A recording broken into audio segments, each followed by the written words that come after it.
In this video, we're going to take a look at events and logs that we can access both through vCenter and also directly on the host, because not all the logs are actually available on vCenter. So I'm in the homepage of my vCenter right now. Click over to events. We can see the various things that have been occurring on my system. Nothing overly complicated here. We can see that someone logged in and had a scheduled task that was run, and various other things that have been going on. If I click into one of these events, you can see a related events option. If I click show down below here, and that can be useful to tell me that that actually occurred because of a scheduled task. But it gives us a little bit of detail about what might be related to that event. And we also have some links to some of the affected objects. Nothing overly complicated here. We do have an option to click export events, and we can specify where we want to send them. So in this case, I'm going to say that I'd like the system events that are errors or warnings for the last 4 hours. I could put a maximum number of events, but I don't want to do that. And then I'll specify a file to send them to. And once we open that in Notepad, it's a little more readable anyway. But this now gives us a pretty easy way to focus on just what's happened recently without some of the other clutter of user messages versus system messages and so on.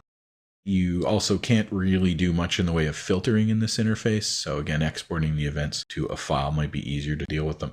But in addition to these events, we also have log files available. So if we go back to the home page, you'll see that we have system logs. Typically, Windows services will record their messages into the Windows event log, but vCenter is not exclusively a Windows service. I think for all the various logging code they wrote for other components, and a lot of this comes from VM kernel, it uses its own internal logging mechanisms. So if we click onto the system logs, we can see that we have the vCenter server log for VPXD. There's actually earlier versions of VPXD that are also maintained, so you may want to go in and check in the directories and so on directly. We can see various events that have been occurring. And these are pretty detailed logs. And you'll notice we actually have the option to say show every 2048 lines and retrieve them section by section, or just say show all and get the entire log. And as you can see, this one's rather large. We also have the alert log if there has been alerts going on.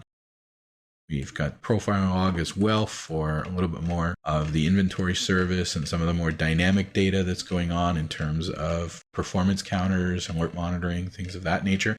So these logs are not super legible, not that informative either. Basically, at this point, we can do export system logs, and that's about it.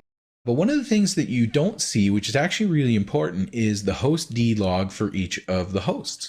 There's a couple of alternatives here. We can connect directly to the host using the vSphere client. We're going to get a warning saying that that host is already managed by vCenter and that we maybe shouldn't be doing that. So long as we're not messing with network and storage and those type of interfaces, we should be okay. So I've already gone and opened another session directly with one of my ESXi hosts using my vSphere client. And you can see from that log section, if I go back to home, a lot less options you might remember when we're connected directly to ESXi instead of vCenter. But we do have that same system logs button.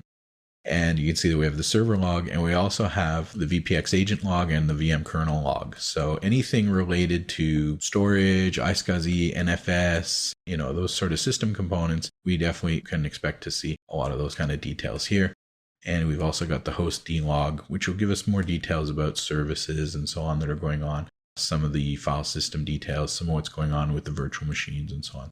So both of these are very helpful, and this is probably where you can get much more information for troubleshooting a particular host than the logs that are on vCenter, which are pretty limited. And we can also see that vCenter agent log. And that vCenter agent log is important too, because sometimes you'll see that your host goes not responding. What that generally means is it's not responding to vCenter. It doesn't mean that it's not live. This VPX service sometimes does fail. And if you go onto the DCUI of your host, there's an option in troubleshooting to say restart management agents specifically for that purpose. So we can export the system logs here as well and send those out to a text file. Another alternative is to configure syslog collection and have all the logs of your hosts collected in a central location. That's not integrated directly into vCenter, but if you go onto the vCenter installation CD, you'll see the syslog collector is available there, and we can have that go and access the hosts